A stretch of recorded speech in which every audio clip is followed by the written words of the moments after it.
Here are 5 things I need to see from Penn State when they take on FIU this Saturday at noon Eastern Time. Penn State is a 42.5 point favorite, and they are coming off of a 46-11 victory over the Nevada Wolfpack, where they rotated up and down their depth chart on offense and on defense, played an extremely vanilla game, and overall, my takeaway from that win over Nevada was pretty positive. I think Penn State played a pretty mediocre, if not below average game, and still beat their opponent by really 40 points. It was 46-3 until the final 15 seconds in the fourth quarter, and their backups looked good. Nonetheless, though, you want to see consistency. You always want to improve. That's what the great teams, the great coaches do. And Penn State's goal is to win the national championship this year. In order to do that, they have to improve, they have to expose their depth, and they have to get everything that they can right, especially entering Big Ten play where they play Oregon and they play Ohio State, who are also two elite teams. So I think that Penn State needs more sustainable drives. The backups have to impress yet again. I want to see some bigger runs, growth at wide receiver, and backups on defense improve. Don't allow double-digit points. I know it was in the final 15 seconds, but you are supposed to be deep enough and talented enough to where your second and third stringers can still destroy group of 5 opponents. Did a pretty damn good job against Nevada. I mean, Penn State's defense right now is top 10 in efficiency, which is strength of schedule adjusted per ESPN. But I digress. Before we get into those things on more of a granular level, I encourage you to subscribe, hit the notification bell, comment your thoughts down below. What do you want to see from not Nevada, but from Penn State playing FIU? Who do you think covers? Do you think Penn State covers, or do you think that their opponent for the second consecutive week covers? Also, make sure, on top of hitting the notification bell for the channel, make sure to hit the notification bell for the Penn State Football podcast. That way, if you're especially interested in Penn State and my coverage of it, you can get notified when I upload anything to that playlist, any videos, any content, any news that relates to Penn State football. But let's get back to talking about these points and my game outlook here.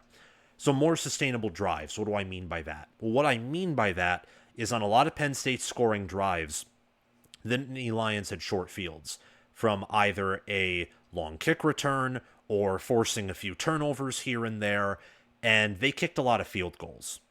There were opportunities for them to score more points than they ended up scoring because they had some issues converting trips to the red zone into touchdowns. They never punted throughout the whole game, and that is a very encouraging sign. But the offense at times sputtered out in the red zone and had to settle for field goals. So more sustainable drives, longer drives, I would love to see, because you're probably not going to get the same field position advantage you did against Nevada, although maybe you will. But if you do, or if you don't, at least convert those into touchdowns. More sustainable touchdown drives would be great progress from week 1 to week 2. The backups impressing. You know, Chaz Coleman, who is a true freshman for Penn State, has impressed James Franklin and has impressed Jim Knowles and that Penn State defensive staff. Having him play in this game more and ball out and continue to get reps with all the praise he has received would be incredible. And I think Penn State is a team that has some high quality depth on all sides of the football. I think about their defensive tackle unit and even their defensive end unit, and how in the preseason many viewed it as kind of a questionable area. And I agreed in parts. I thought the defensive tackle group was underrated. But, you know, getting out Zariah Fisher, Chaz Coleman, Jalen Harvey, I know Denida Sutton's the main character at defensive end, one of the best, if not the best ends in America, and Fisher's a starter. But being able to rotate some of those guys in the second and even third string, you know, getting Anai White involved as a new defensive tackle, or getting some of the younger linebackers like LeVar Arrington II on the field, or some of the, you know, the second and third string quarterbacks, for example. Ethan Grunkemeyer looked very impressive, polished, and poised against Nevada. So the backups impressing would be very critical, especially since in Big Ten play, you're going to need some guys to step up who you didn't anticipate playing, large amounts of snaps in those games. Bigger runs. I know we're being kind of nitpicky here, but this is what a team can do, what I would need or want to see from Penn State in this instance in a game against a very undermatched opponent.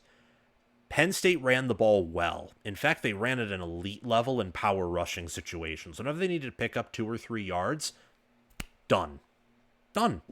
But there weren't many long runs. And this is a rushing offense that's meant to be powerful, but also meant to be explosive. It's fine if Penn State's rushing offense this year is just like Michigan's in 2023. That means if they're patient with it, no one can stop their rushing offense. But you'd ideally also like for it to have an ability to break off a big run multiple times per game, or at least a few times per game, to help score touchdowns outside of the red zone or set you up in a position to where you're now in the red zone from just one play. And that way you can stretch the defense more, make them think about defending your explosiveness and trying to limit it. It's just the bigger runs this running back room, which is so explosive and has an elite offensive line in front of it, the more they can produce, the better. I liked what I saw at wide receiver and having growth there, more growth from week 1 to week 2. Pena, Ross, Hudson. Loved what I saw from Hudson and Pena. Ross has been a little bit dinged up. I expect him to probably see more involvement this week, although maybe you want to hold him out since playing against Nevada, FIU, and then Villanova, and then getting that bye means he'll be ready by the 4th game against Oregon if you just rest him. I mean, he's a good wide receiver. He's been practicing with the team. He's been with the team since the winter. So he's involved in the system. So I think they can afford to rest him. But if they want to play him, it'd be awesome to see him ball out. And then last but not least, the backups on defense improving, speeding up the development process. I say this because, and maybe I'm wrong here, but looking at the offensive line, the tight end room, the running back room, receiver, we know depth is thin, but that's kind of a known there. I think that there are parts of the offense that are deeper than parts of the defense, and Penn State's very unfamiliar with that. So seeing the 2nd and 3rd string wide receivers and then 2nd and 3rd stringers all across the defense and seeing them get live reps, making big plays, even as young players, would be very encouraging for Penn State and their national championship hopes. Again, make sure to subscribe, make sure to like the video, comment your thoughts down below, and hit the notification bell on the Penn State Team podcast and my channel. Thank you all so much for watching, and we'll see you all around very soon.